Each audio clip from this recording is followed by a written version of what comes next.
Hello and welcome to Two Friends Talk History, a podcast where two friends have a coffee and talk about history. My name is Zofia and I'm a public historian fascinated by the exploration of history from researchers, practitioners, academics, and more.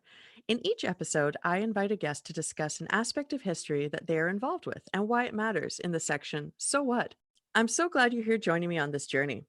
As a way of thanking members for their support by joining us on Patreon, I offer members only content, including extras like downloadable episode art, maps, and contextual images.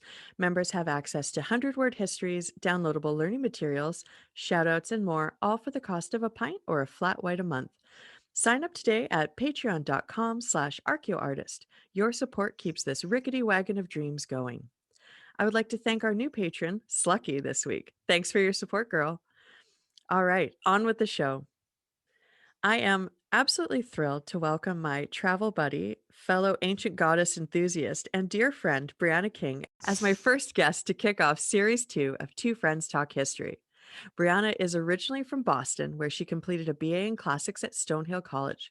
While attending Stonehill, Briana got a taste of living in the United Kingdom during a term of study at Oxford. Having developed a love of this incredible weather, Briana managed to come back, and this time to the north, to complete a master's in Classics at University of Edinburgh. Hot off the press, Briana has just received her PhD in Classics and Ancient History at the University of St. Andrews and is now Dr. King to everyone, including her parents. We have been bantering for years about ancient history on so many trips together for research-focused fieldwork, excavations, and more.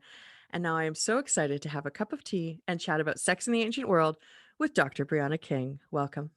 Thank you for that lovely introduction, travel buddy. I'm very excited to be here. Excellent. Well, yeah, we've spent at least 4 or more years doing trips to the, historic sites of the Mediterranean and starting with our delightful trip to Rome in Yeah, it's 2014. 2014. Yeah, Yeah, it's been 7 years. I know. And that always will stick in my mind as two A-type planners jamming as much as one could conceivably jam into that trip. And not staying with the group at all. Yeah, I mean, we've definitely had, we did a research trip to Greece recently, looking at archaeological sites and museums, and I mean, among other places. So we've seen a lot of the ancient world together. So throughout all of our travels, and there have been so many fascinating intersections between our different areas of research. And I have to admit, I have vocally always been a pretty big fangirl about your PhD and your topic. It's like you're not just an expert on sex and sexuality and antiquity, you're also a specialist in the study of the cult of Aphrodite and her impact on the Mediterranean. You have your bona fides when it comes to like understanding the sexier side of the ancient world. Yeah, definitely. My research has definitely crossed into several different topics. And I think my favorite part of it was my PhD heavily focused on the cult of Aphrodite, but it was also looking at her relationship with ancient sexualities. And there's a whole corpus of evidence to look at that I barely touched that I'd really like to go back into. My PhD focused on Greece, and I'd love to see Roman Venus and how that affected Roman sexualities. I know enough to get by, but I'd like to really delve deep into it at some point. Awesome. Well, I have a image catalog that will be at your disposal when that time is Thank you. episode. I should probably start this with a bit of a trigger warning that this episode is going to contain themes of sex, sexuality, violence, all the good stuff. The pieces of art that we might reference and talk about are going to be available for people to follow along with the Instagram account, Two Friends Talk History, so that can help you kind of visualize a little bit better what specifically we're saying. And for people on Patreon, there will be even more materials available and uncensored, obviously, because the internet has rules and I must abide by them. And some of these are like delightfully explicit. I think with that disclaimer done, let's get to it. On my first trip to Europe back in 2001 with my mom and sister, it was my first time out of Canada and my first ever access to the ancient world in like a real tangible sense.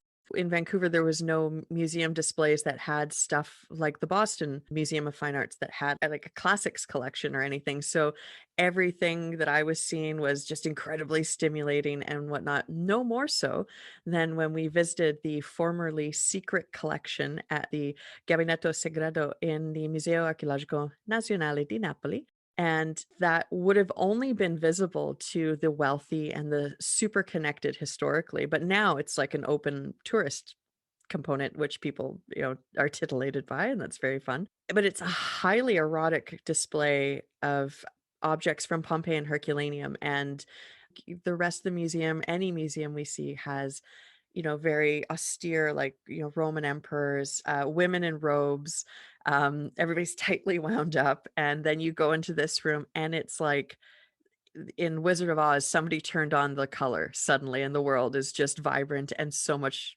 more dynamic than you thought. Everybody comes to learning about this side of the ancient world from a different perspective, but there's so many misconceptions about the ancient world, and why that this was so surprising to me is because it wasn't talked about very much. So why don't we start off with, like, the super easy task of trying to get a sense about sex in the ancient world? Like, that's easy, right? Oh, definitely. It's funny you mentioned the Naples Museum because I was aware it existed, that secret room or cabinet.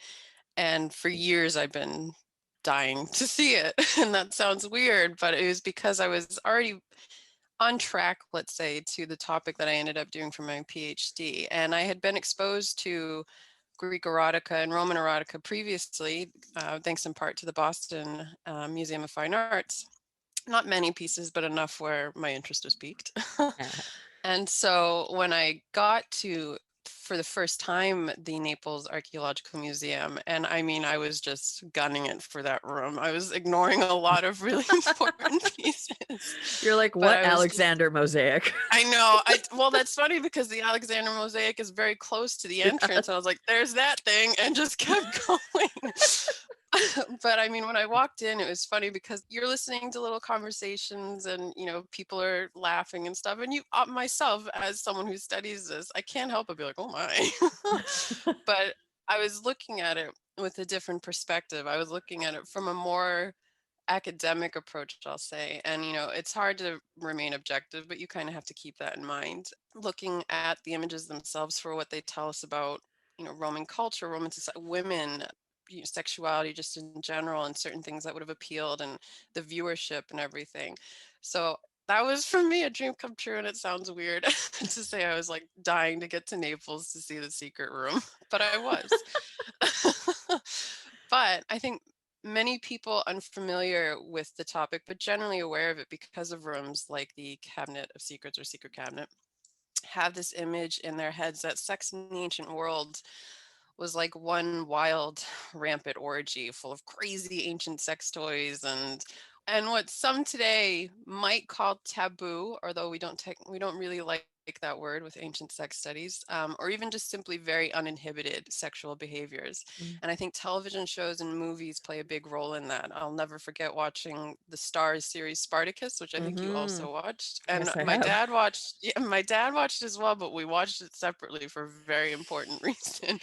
And that was because of the variety of sexual encounters and just the colorfully erotic depictions they did, including homosexual ones, which I, for one, found quite refreshing and more honest to the period. But a product of that is modern audiences assuming that ancient sex was so liberated. And in some Mm, ways, it was compared to the modern world. It's hard to really define sex in the ancient world because it's a sexual world in a culture so far removed from today. It had prostitution that wasn't stigmatized. You had places where men in their 30s and 40s, possibly even older, were marrying brides who some had just barely hit puberty, and sometimes they were related. And there was really no specific concept of rape. And there were numerous terms to cover just a spectrum of love and desire. And you also had a deity of sex and love, which we just don't have today, and a goddess whose domain covered such a wide range of sexual activities, as well as areas of life that were connected to sex, like marriage and fertility. So it's hard to neatly define it. And I think with that all being said, a lot of people think because it's so far removed, there can't be any similarities to Mm. today, but go to any porn site and the variety of sexual interests, desires, fetishes, frankly, I think some ancient audiences would find shocking. But there are notions that were present in the ancient world that are still present today, like the objectification of women, the hyper masculinization of men, the weaponization of gender, and sexual war crimes. So there's a lot to be said to looking at the past and realizing it's quite different, and then kind of reflecting and seeing, you know what, some things really haven't actually changed.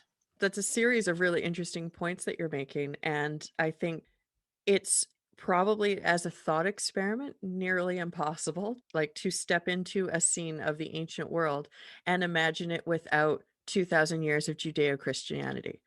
It did a lot to constrain sexuality, it did a lot to control it, and you're right, actually, I think probably one of the most important factors in all of this is there used to be a goddess who was sort of like your, Dear Abby or like Agony Ann, and then also, your gynecologist and your best friend and whatever, like, she was like the ultimate wing woman, and that's gone for such a long time, and then all of those conversations around all of the realms that somebody like Aphrodite or lesser level deities who had touchstones in, like, Hygeia, I'm thinking, or, just Era. like, yeah, Hera, like, touchstones into, like, that realm of a woman's life, gone, absolutely gone, no representation whatsoever other than, obviously, like, the Virgin Mary, mom, virginity, but that's a really niche narrative that Hmm. literally no other woman could experience, so I don't know how accessible that was. Yeah, exactly. Absolutely.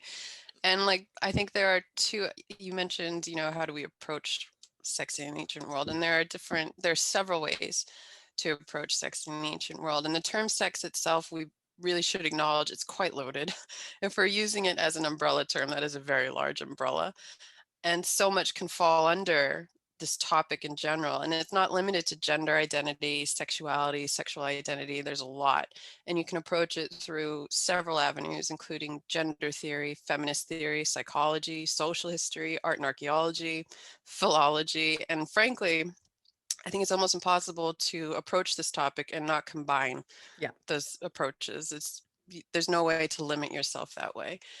But I think one of the most important things people today should bear in mind when looking at sex in the ancient world is that although it was fluid and in many ways comparable to modern discussions of gender and sexuality, we have to be very careful not to project modern notions of Mhm. gender and sexuality onto the ancient audience, especially today when there's a significant movement towards reckoning our definitions of genders and sexualities. Yeah.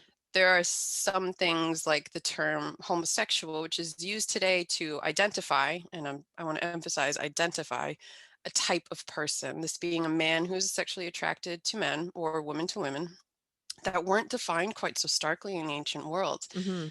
The Greeks and Romans didn't actually have a term for specifically identifying a type of person based on sexual preference. So let's say in this case, men who preferred sex with other men. There were terms that were considered descriptive of people desirous of being penetrated, but they weren't indicative of an identity. It was a Mhm. sexual behavior desired by specific persons. So anytime we use modern terminology, we have to be very careful about how we're applying it to the ancient world. Is it an identifier? Is it a descriptor? Is there any ancient precedent for using that terminology to begin with? So it's a tricky line to cross. As with sex, as with other topics of study in the ancient world, it's fascinating to see what some behaviors, some identities, some practices, some touchstones in the past that we can kind of look at and we find familiarity. It has to be really respected for its own historical context and cultural context at the time. And I think sometimes it's entirely understandable for groups who have been historically underrepresented to go looking for those stories in the past, and it's entirely reasonable, and the language we use to talk about it, it's important to be mindful that what is true for us now was not untrue then, but it wasn't understood in the same way. Yeah, But absolutely. Because, of course, like, sex in antiquity is a well-trodden topic, and I think just like when one studies Alexander the Great, as Peter Green once said, you learn a lot more about the author than you do about the subject in the way that they approach Alexander the Great, as with sex. So, the mores of the time, the norms, views of like, everything gets channeled into the work they're creating, and a lot of those, earlier accounts of Greek sexuality and Roman sexuality are fanciful, it seems. But no, I agree. I think in more recent scholarship, especially with looking at sex in the ancient world, it's gratifying to see that more and more scholars are taking a really hard look at some of the, let's say, seedier sides of ancient sexuality, like violence and sexuality, Yeah, and reconsidering rape and things along those lines. And they're not trying to, I wouldn't say anyone's tried to pretty it up at any point, but I do think there's definitely been that Western Christian veneer over a lot of the studies, and that is yeah. partly a product of the time the scholarship was being conducted in. But yeah, definitely more recently, there's a much more open-ended perspective in looking at sex in the ancient world. Yeah, I've definitely noticed less euphemistic terms for things, and I appreciate that because, with, what was it, Margaret Atwood's book, Penelopiad, where she writes the book from the perspective of Penelope in the Odyssey, and then has that chilling scene where all of Penelope's maids who were effectively forced to be sexually available to intrusive young men in her house as they sort of laid waste to her wealth and her stocks of food and things while Odysseus was away. And then as he returns, there's the reckoning and they're all killed. Like, I mean, that was just to me a revelation. Like, yeah, yeah, I think if you change the language around a little bit and look at it from another perspective, this becomes a much darker, much more harrowing, account in the story, and yeah, so I think the way we're kind of talking about to do with particularly gender, but as well sex and, sexuality, I think it makes it almost like a new subject again. Oh, absolutely. I think part of that as well is in the 1960s and 70s, there was a wave of feminist scholarship that came into play, and it was heavily focused in one degree on classics and finding women in the ancient world and finding their voices Mhm. because it had been so heavily favored and towards the elite white male, basically, or citizen Greek, I should say. They weren't all white, but yeah, so this wave of feminist scholarship came to the fore, and it really changed our dialogue of gender and sexuality in the ancient world. And where we are today is in large part because of this. There were several waves of them as women scholars kept coming forward and reevaluating even previous women's scholarship. But it really changed our dialogue of sex in the ancient world and women's place within it, and either the lack of autonomy or where they managed to find autonomy. So a lot of my own research uses or heavily uses this type of scholarship because previously it was so one way in terms Yeah, of looking at the male experience and a very limited male audience as well. yeah, absolutely. It kind of brings me to my next sort of question, like, since there were no Penthouse, there was no Playboy back then, like, how do we know what they themselves thought? What are the kinds of sources that you would look to try and to get a sense of that? They certainly wrote about it quite a lot, directly or indirectly. Legal texts, speeches, historical texts, philosophical texts, plays, poetry, you name it. It depends on what type of sexual experience you're looking for.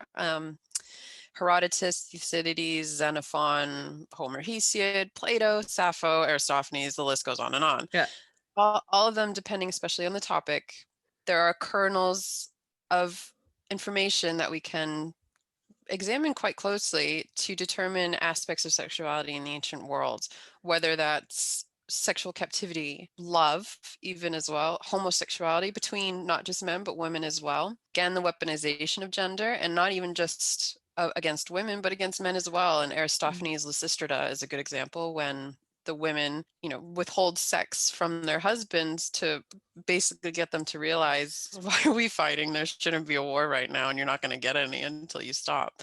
So there's a lot in the literary body that either directly addresses sex and sexuality or indirectly. And indirectly, a good example would be any sort of legal text or speech that is addressing a rape or something related to marriage. And Mm. usually there are descriptions of men or women, or husbands and wives, will say, either fighting or their families are fighting. And there are reasons within those texts that have to do with wife being disloyal, in our opinion, to her husband, and what kind of measures there were to deal with that. So there's a lot to be said for the literary body of evidence, but we have a lot of evidence in media, artistic media, and it being careful that you have to define erotic before you start, really examining the art for eroticism. And that's vase paintings. My PhD looked at sculpture and vase paintings primarily, although I did some minor arts as well.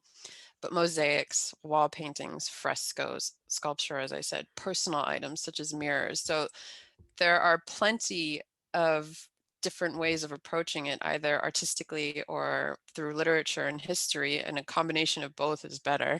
I mean, the ancient world is ripe with evidence of it. It's just a matter of knowing what you want to look for and then finding the appropriate sources. Particularly on vases, I find, like, if you're titillated by a nude, like, you're not gonna make it through the British Museum. Like, you're just not. You might as well just stay in the cafe, just don't do it.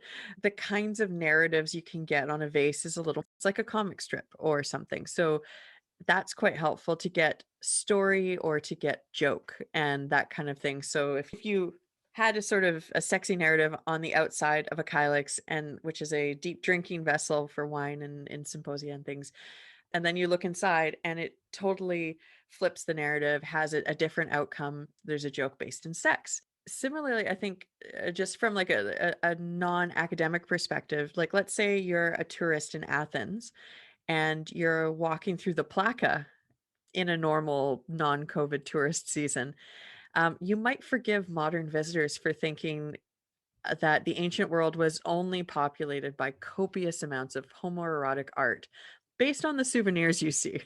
While there's some seriously rated R kind of images on pottery, cheeky satyrs and erect phalluses and good things like that, is it really commonplace?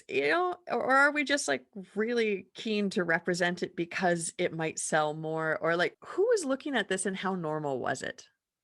Well, I mean, you're certainly right. Sex sells. The modern plaka is certainly using that. So there are definitely R-rated images, as you said, but it's important to note, as you've mentioned, that these make up an extremely limited body of evidence. I think people see vase paintings with explicit sexual images online, especially if you Google it, plenty come up, Hmm. and assume that there must have been loads of them everywhere in every Greek and Roman household, which is another reason I think that people have the idea of the ancient world being this sexual free-for-all. But this just doesn't appear to have been the case. I'm not examining Greek vase paintings, as you know, so I'll limit myself to reflecting on those. But two key factors to consider are the export market and local demand. Mm. So a number, if not most, of the very explicit vase paintings are found outside of Greece in what was the Etruscan region of Italy, so modern central Italy. And Interesting. although and although we do have explicit sexual vase paintings from places like Athens, again, the quantity of this subset of depictions within the whole corpus of surviving painted pots is very minimal, especially if you're referring to paintings of explicit sexual congress.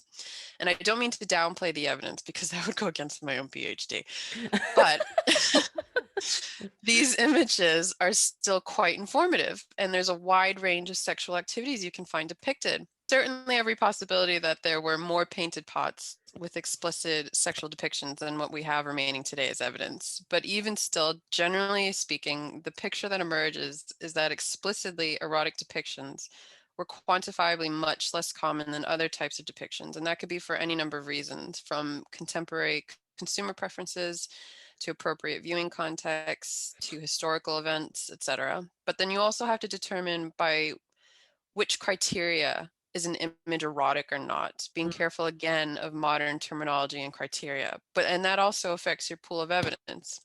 And I could say more about, Athenian produced vases being found outside of Athens and the implications thereof, as well as local consumption, but I'll refrain due to limits of time.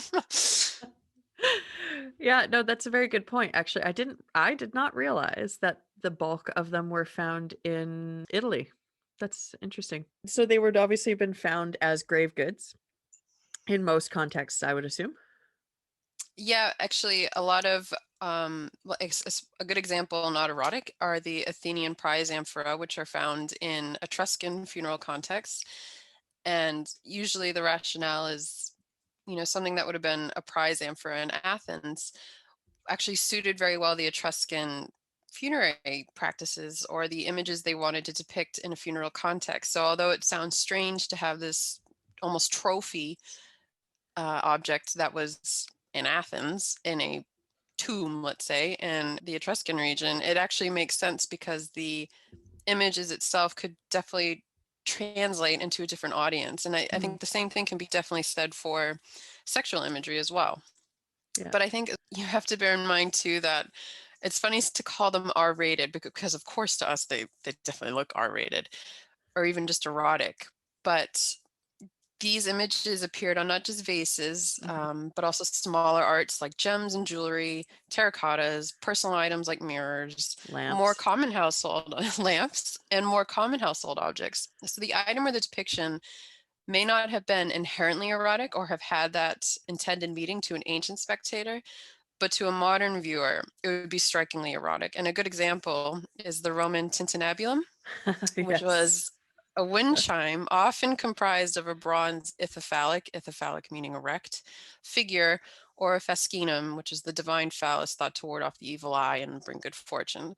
To a modern viewer, especially in Pompeii, it's hilarious because it basically looks like a big penis with little penises hanging off of it. And you think surely this has some sort of erotic sexual connotation. And maybe the Romans got their own chuckle out of it, but it just didn't have an R-rated meaning at the time.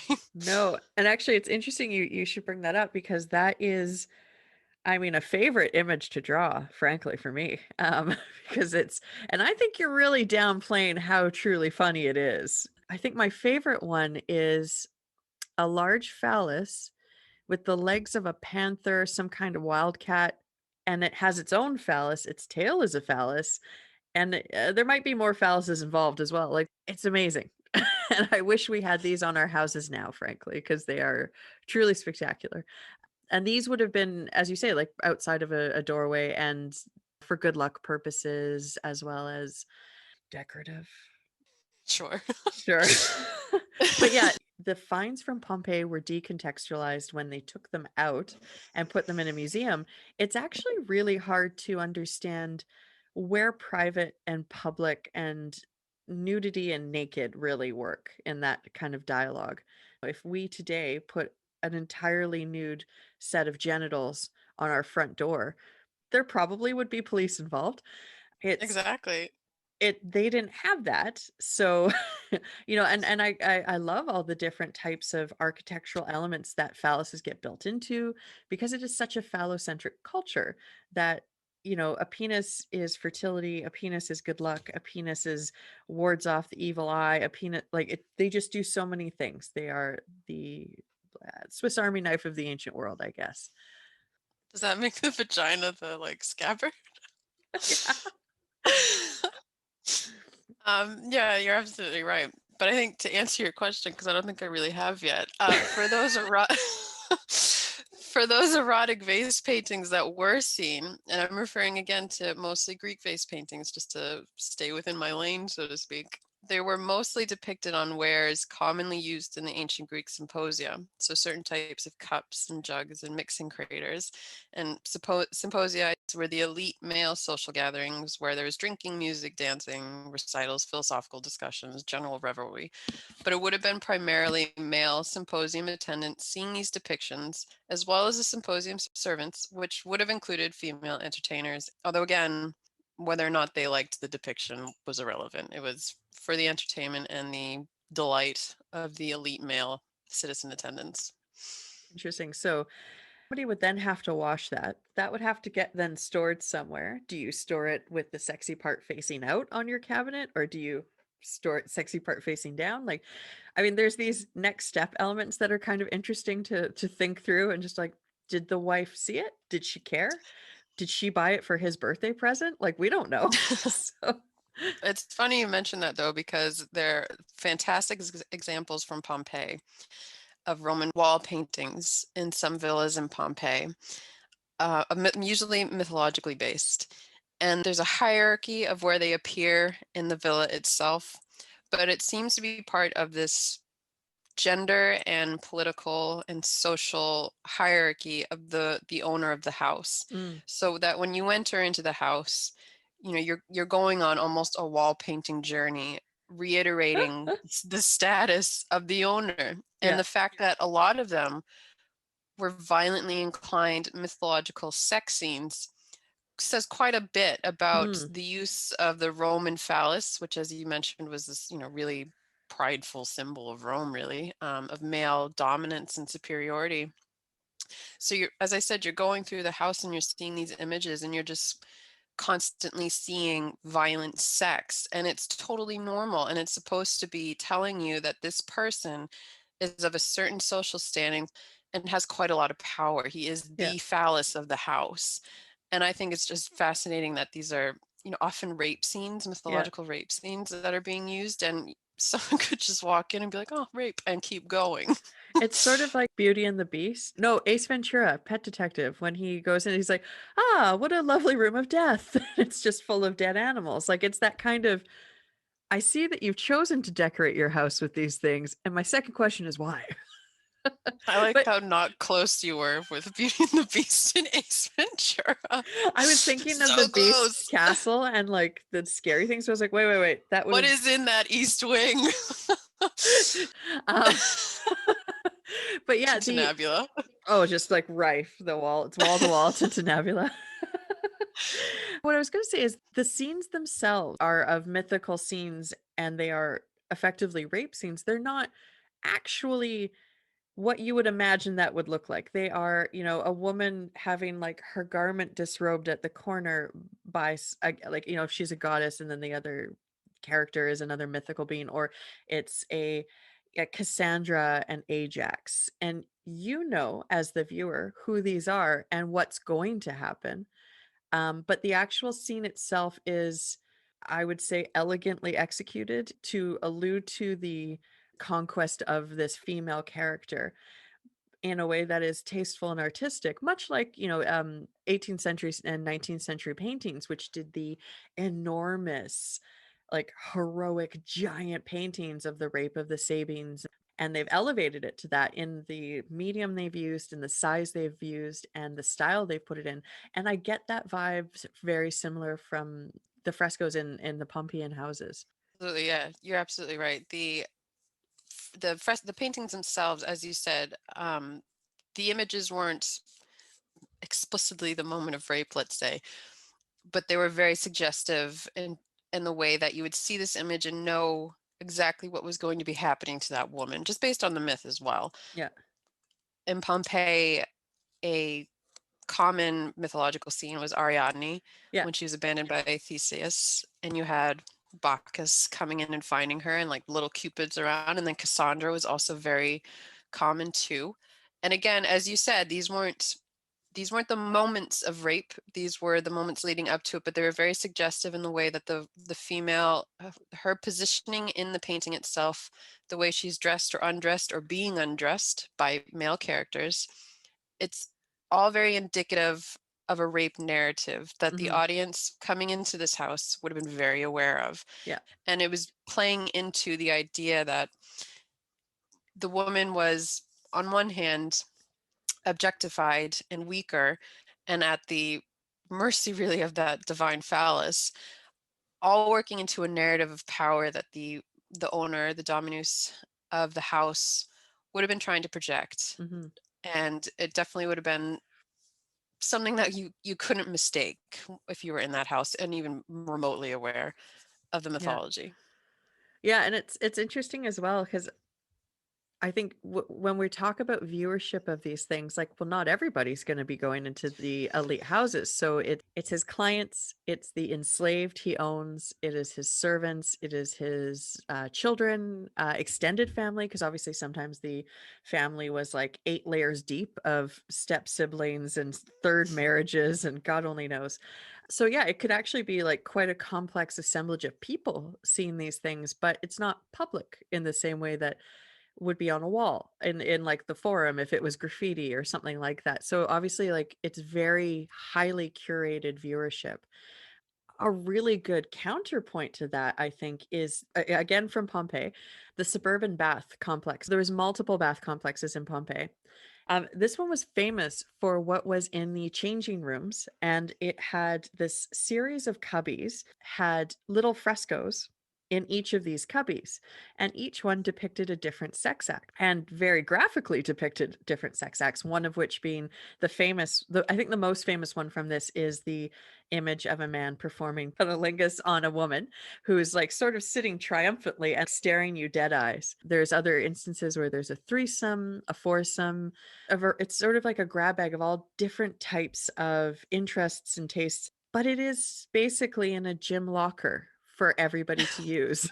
So you would never forget where you put your things because you're like, ah, yeah, I put my stuff at the cunnilingus one, or it's just so out of our norm. So there's that element, but then I think, especially when thinking about Pompeii, we're so familiar with the brothel scenes, and that I think interpreted to be potentially sort of a menu of options that you can select from, or it's just decorative. Visiting the brothel would have been a very specific audience, the sex workers and the clients and the owner potentially. The bath complex is everybody. So, it really it asks very different questions of the viewer, and it's not elevated types of characters engaging in these acts. Nobody is arguably a goddess in them. It does seem to just be normal people. It's like, for the public, images of themselves and things they may have experienced, things they might want to experience, where they go and have a shower, maybe get a massage, maybe get scraped down with the strigil, like, it could have been a whole day. And of course, sex was available for purchase in baths as well. So who knows? No, absolutely. It's funny you bring up, people remembering where they put their, whatever they brought with them to the baths based on the cubby, because one of the theories, I think by the original archaeologist, was that these frescoes were there as reminders of where they'd also, I mean, they left their clothes for one thing, but I think it'd be funny if it was a reminder that they left their clothes at the brothel. But it was also, it could have been advertising. It could have been just really decoration of joyful scenes, as one person put it, which I find funny. Just casually taking a bath and like suddenly I feel dirty again, but I can't bathe until the next day. Well, yeah, like, But yeah, was it cross advertising? Was it like, right. we don't know, like, did a brothel sponsor the paintings of this? And was there one nearby? It's fun to Yeah. speculate. Yeah, absolutely. And I think it's funny today because especially with the dialogue we have about prostitution today and making sex work illegal versus legal. And the I mean, just these paintings alone, the fact that they're in a public bathhouse, it's of course sex work is a profession. It's filling a need, just like sex work today is. Yeah. So just And the fact it's that more visible then too. yes, absolutely. And there's the stigma against it is kind of removed because there really wasn't this perception that prostitution was necessarily a bad thing. I'm not saying prostitutes had any sort of, privileges or anything like that. It wasn't what you'd want to be if you were a woman in the ancient world. It wasn't demonized in the way that Mhm. it is today. And I Yeah. think these bath frescoes are testament to that, which is frankly refreshing. Yeah. No pun I mean, intended. to be fair, I absolutely love the idea. I just think it's Yeah. amazing. Yeah, Why not? absolutely. Given all of these amazing avenues and areas, what do you find the most interesting aspect of studying this field? Oh, I think you know the answer to that, my dear. it's definitely Aphrodite Yeah. and just everything Aphrodite related. I was drawn to her almost from the beginning of my interest in the ancient world, which goes way back. I'm not going to say when because that will reveal my age.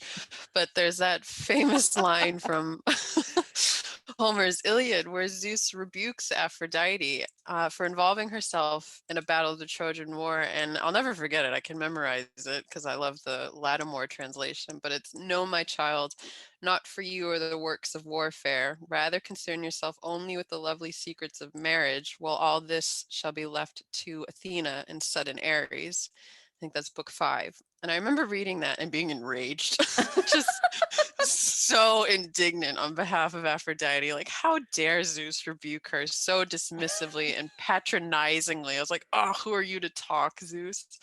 But there's so much more to her than this rebuke suggests. And I'll admit, over time, my interpretation of the rebuke has changed quite drastically, and I'm very much less aggressive towards Zeus now. But that quote led me down a rabbit hole of wanting to know more about Aphrodite. And then a trip to Athens, the archaeological museum, my first time there, I saw the Aphrodite of Epidaurus sculpture, which features Aphrodite wearing armor. And I'd never seen a depiction of Aphrodite in armor before. And I was like, what is she doing wearing these Yeah. accoutrements? And I was just totally thrown off by it. And I was like, I have to know everything. And so I must. Totally normal So reaction. I know. I took so many pictures. My friend, two of my lovely friends who aren't into ancient history like I am, God bless them, they really indulged me that trip, but I stayed way too long with that sculpture. But there's just so much about Aphrodite that I think goes unnoticed or unrecognized. And I was so interested in who she was, how she was characterized and why, how she was worshipped, because clearly there was more to her than just a love and sex goddess.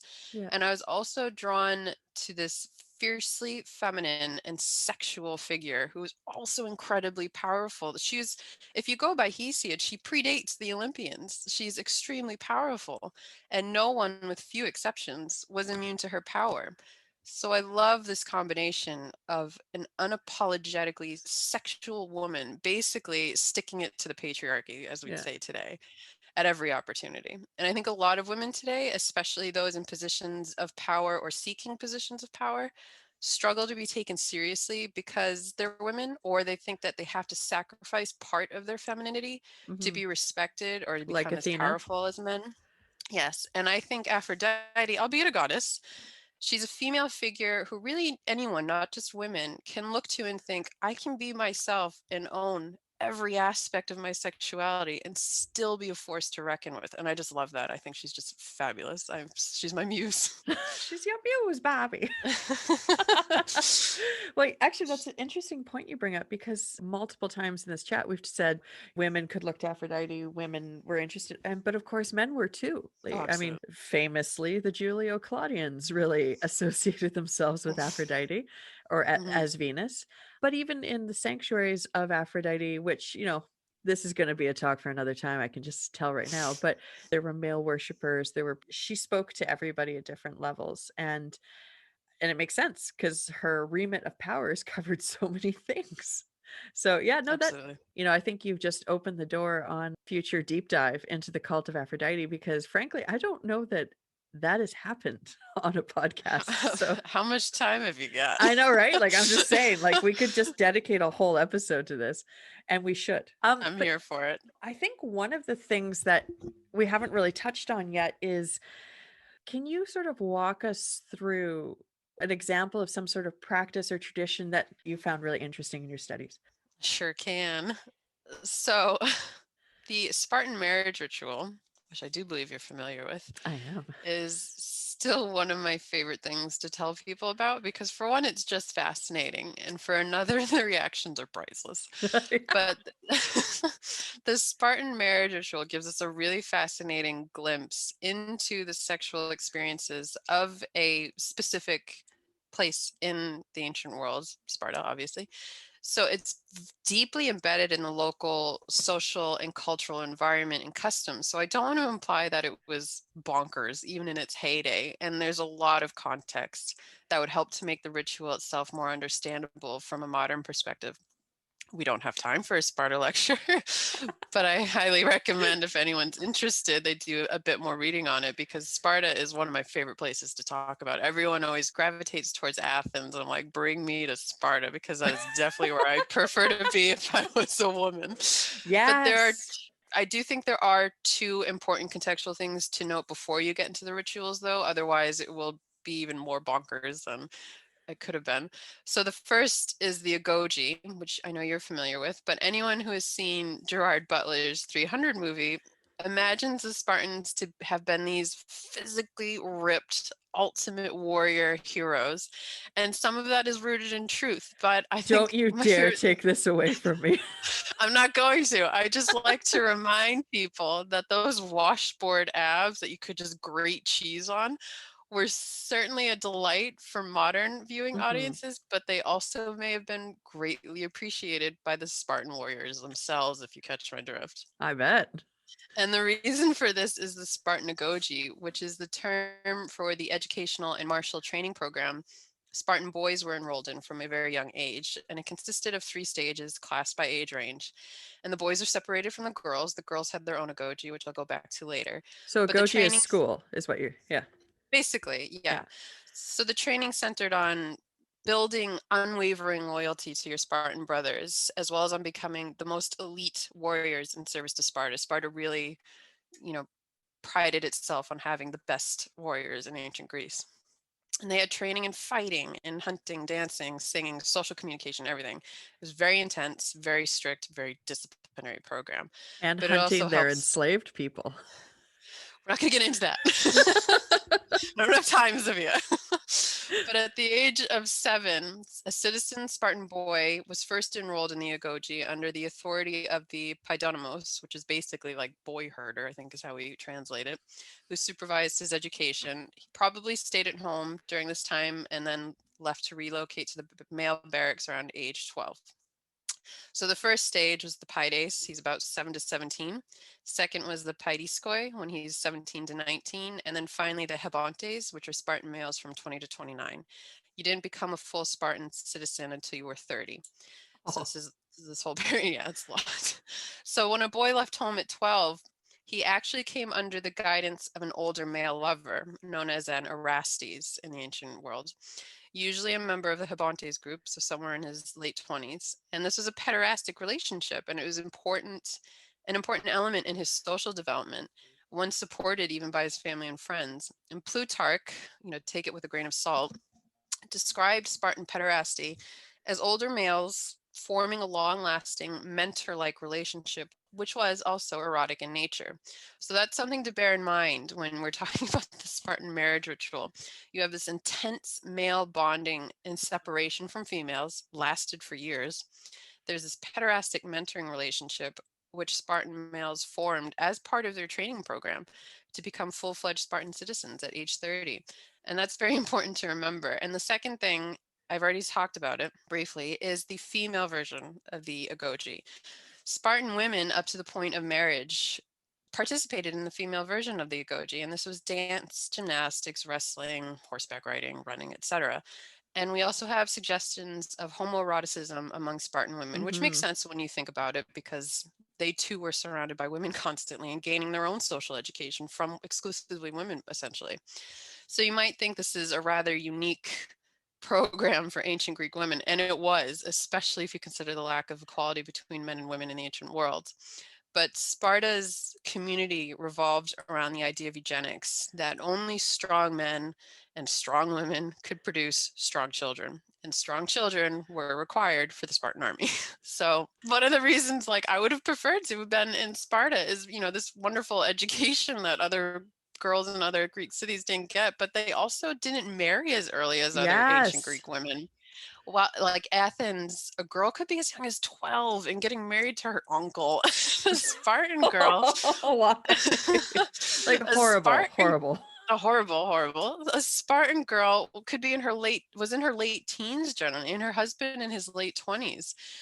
Ages which the Spartans felt were more appropriate, physically speaking, for women to be carrying and birthing children. And there's that wonderful quote from Plutarch about Spartan women. And I'm not sure if you're familiar with it, but stop me if you are. And it's when Queen Gorgo the wife of Leonidas. So she's she's asked by an Athenian woman, "Why are you Spartan women the only ones who can rule men?" And Queen Gorgo responded, "Because we are the only women who give birth to men." And I'm like, "Oh damn." Oh, snap, snap, I know. shade. So So I mean, we all know this now that when you have children effectively giving birth to children, they die or they have tons of health problems or because the body is not done. And to then insist that they create life out of these little bodies, it's a terrible idea for so many reasons, and I'm not even talking morally, like just physically. That Spartan women were giving birth in their 20s ish means they had finished an education and they had a sense of self. They had a support network going into motherhood and those types of things. So, comparably to a 12-year-old who's taken from family, mentored by her husband in a way, it was his job to educate his wife, like in Athens, let's say. She's 12. no, I completely agree. It's just my whole face was cringe fest the entire time you were talking. But you're absolutely right. And plus, Spartan women had quite a few more rights than, let's say, an Athenian woman, just especially when they got married. Yeah. But I can get to the ritual now, finally. So, unlike other Greek cities, in Sparta, the bride wasn't conveyed to her groom's house by family and friends singing wedding hymns and whatnot. A Spartan bride was quote unquote captured by her husband in a staged kidnapping. And there was still a prior negotiation process, don't get me wrong, between the respective families. It's not like the bride was just sitting one day and suddenly she's, taken somewhere and is a wife. But that's why it's a staged capture. But it had more to do with emphasizing personal merit over flaunting wealth with an elaborate and public ceremony. Yeah. But anyways, after the abduction, the groom would leave the bride with a female attendant, and this is where I struggle with my desire to be a Spartan woman. But she'd be left with the female attendant who would cut off the bride's hair quite close to her head, dress her in a man's cloak and sandals, and lay her down on a pallet in the floor where she remained in darkness alone while her groom ate dinner with his buddies. And then only later did the groom slip back into the room, loosen her girdle, carry her to the bed, and finally consummate the marriage. And then after spending a short amount of time, thanks, honey, and a little slap on the waist, he would go back to his usual quarters with the men. And from that point on, the husbands were actually expected to meet their wives in secret every night. And this went on for years until the woman got pregnant. And according to Plutarch, again, who's one of our main sources for these rituals, and again, take it with a grain of salt, the secret intercourse was meant to increase desire between the couple, something along the lines of, distance making the heart grow fonder, as well as building anticipation so that your semen is really strong. I don't know So if that I the buy that, but all right. so the urge to procreate would be stronger and potentially produce stronger kids because that's how it works. Sure. And as I said, the marriage was only made public when the wife became pregnant. And in Sparta, wife sharing was not uncommon in order to increase the chances of pregnancy. So brothers could share the same wife. The husband, after giving approval to a man who wanted children and was having issues producing children with his wife, could borrow the Yep. Yep. man's wife. So everything in Sparta was like must produce strong babies. Yeah. It was So crazy like that. Go ahead. so we've kind of just quickly jumped over the fact he's basically the girl becomes GI Jane and then is in darkness made some sort of love to by her new husband. Now, the rationale for this is Mhm. interesting. And I think this is where it touches on that whole boy mentorship, older male lover situation. Yes, absolutely. Sarah Pomeroy has written extensively on Spartan women. So she calls it transvestism, which it essentially is. And it could have been symbolic of the woman's inclusion in the citizen body. It could have been an attempt to ward off the evil eye, which we mentioned earlier, or supernatural spirits who were jealous of the bride's fortune. I'm somewhat quoting her, so I'll, credit where it's due. And the bride's costume, as she said, may have also helped to ease the husband's transition to procreative sex from the homosexual intercourse to which he was accustomed. That's a direct quote.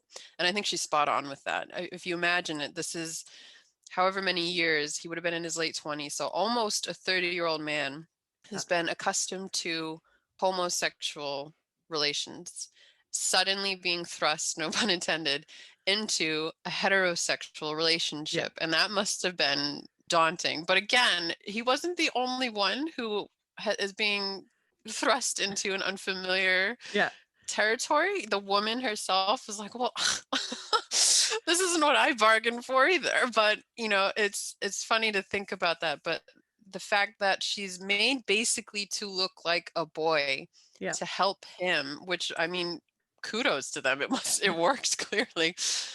But there's something to be said for the woman's experience of that. And although frankly, she had quite a bit of autonomy when, while she was only seeing her husband in secret at night and was still with her Yeah. family for a period. And I mean, it's so, weird, but I'm not going to say it sounds great because it doesn't. You have to steal away to see each other. That part I find fascinating, and you shouldn't be caught trying to get to right. each other. It is meant to wean him off of his previous types of relationships. Now, and I recall that if a man continued his relationships with other men after marriage, that was a problem. Yes. Yeah, you're right. Absolutely. It was, God, I'm picturing just this poor woman in a dark room in a waiting in a for this. burlap sack, head I know, head shaved. shaved. Just, Like, speaking as someone where like whose hair is her main vanity, it's just like, oh, I'll just die a spinster. oh man. She had quite a bit of autonomy from him at that point. She essentially raised the kids their own as well. She was in charge of basically the household. She could own property. She could do a number of things that you just don't find in other Greek city states. It's just Yeah. a matter of, is the wedding ritual worth it? And I think for a Well, lot of them it would have been. the Spartan wedding ritual sort of flies in the face, blows minds, because I think for a lot of people now, as we sort of touched on at the very beginning of this conversation, is how we have sex is a big part of our identities now. Even if you don't actively put it out there in a way like it's just not something you personally talk about, it's on job applications, it's on surveys, it's in the news, it's on t-shirts, it's on everything. So you can't help but think about it. Whereas to try and imagine going through your early adolescence into your 20s in sexual relationships which have other purposes and like social cohesion purposes versus just what is it you are naturally attracted to or something like that. Like it's just such a different perspective. And I don't think there's anything quite like it. I mean, God, I hope not. I hope that's one thing that does not make a comeback, please. Been fascinating, Brianna, and I could talk about this all day with you because you have so many interesting things to say. But this brings us to sort of the last section, the sort of so what? Why does this matter to the modern world? Well, thank you again for having me because I've had an absolute blast and I wish we could keep talking about it, but I know we have places to be during a lockdown. So I think one of the we touched upon it earlier, which is kind of taking that time to really self reflect or just socially reflect on why we're interested in the ancient world, sexuality in the ancient world to begin with, because it does reflect quite a lot on the modern world and how we interpret our own sexual identities. And I think in looking at the ancient world, there are a lot of sources for understanding even how we reached certain points in modernity in terms Mm, of gender relations, sex relations, etc. I think one of my chapters of my PhD looks at sex and violence in the ancient world, and in researching it, it was a very lighthearted topic. It was I came across quite a lot of parallels with modern practices and modern warfare, and it's disheartening and fascinating in a weird way to see something that was in the ancient world and was weaponized and to see it still being used in almost the exact same way mhm, in the modern world. And it's those kinds of parallels that I think are important for just continuing the study of the ancient world in general, because there's a lot we can learn about how we got to where we are today and why we are the way we are based on what happened, based on ancient precedents, basically. Some things that really should have changed at this point are mhm. still rampant, like violence against women. As an example of this, like I guess one of the most famous stories that probably everybody listening to this will have come across at some point in their life is the Iliad. So this story, it's a pretty harrowing tale, and that narrative was how heroism was understood and defined. Heroism of the victors is part of it, and those victors did terrible things to the captured women. Obviously they killed the male soldiers and enslaved them, but the offshoots of theater and poetry and songs and things about what happens to the women after, it still resonates with us today. And their treatment wasn't necessarily viewed as a bad thing in No, yeah. antiquity. Hmm. So the way, especially like battle narratives and things like that from antiquity, and a lot of people look at them today with that sort of swelling of pride in the chest, like, ah, they overcame this thing. It's like, but the human cost is so great. That's still in the modern times. We still see women as targets of violence and war, and it's heartbreaking. Yeah, absolutely. And to be, well, as you said with the Iliad, it's interesting because most people reading, or non-experts, I'll say, reading it, they assume victory is in Greek hands when Troy falls, and obviously that is the case. But what's fascinating is if you really read it and pay attention to what the Greek warriors are saying, Troy hasn't officially fallen in their minds until the women are captured. Yeah. So the walls could be burning and tumbling, but until you have those Trojan women, especially the elite, Yeah. young, fertile women, captured and enslaved, you haven't officially won yet. So there's again, it goes back to that weaponization of gender and the sexual violence against women. And it wasn't just women, but let's primarily focus on them for now, especially as later poets such as especially Euripides and Hecuba and Trojan women Yeah. really hyper focused on the experience of the women and what happened after the fact. Yeah. But it's definitely interesting, and also, as you said, really heartbreaking to see that some things really haven't changed. So I mean, I guess if I was to say, like, for me as somebody watching you conduct your research and seeing as it's developed over the years and where it's going now, I think it's really great that this is one of the angles your research is taking, because number one, it's not for the faint of heart. It is not easy to study, sex and sexual violence and all of these things in any period, let alone ancient history or modern. Like, it is just not easy. But it's so worthwhile and so worth doing, and fills in some of those absences in the record of trying to look at a picture fulsomely and in full 3D. You only seen one side of a vase of, Cassandra being taken from the statue of Athena in her sanctuary by Ajax. Deep cut. um, is only one part of it, because on the flip side, she then she goes to Agamemnon's palace and then she's killed, so there's a whole perspective that needs to be filled in, and it's really great that this is part of the focus of your research to do that. Yeah, I'm definitely hopeful that future research allows me to, I mean, I'll do it regardless of who hires me, but I would love to really deep dive, modern cases of the weaponization of gender, like the Yazidi women, Yeah. and looking at ancient precedents for it, and really seeing what that says about the practices themselves, the precedents for them, how we move on in the future, if we can move on in the future, and just really, it's the women's voices I'm most interested in. But yeah, definitely, I'm looking forward to it, and I'm really hopeful that it's a project I can pursue in further detail. But Yeah. right now, after just completing the PhD, I'm taking a break. 100% fair. I'm Dr. gonna King out. Dr. King out. It has been an absolute delight spending the hour with you, and I not only finished my coffee, I finished two, so that's I finished my tea. excellent. Wow, you're a classic girl. But yeah, this has been a delight, and I would absolutely love it if you would come back and we could talk more about, I mean, there's so many avenues to discuss, but as somebody who loves and studies ISIS, we got to have an Oh, ISIS Aphrodite girl. throwdown, I think, at some point. Absolutely. And Absolutely.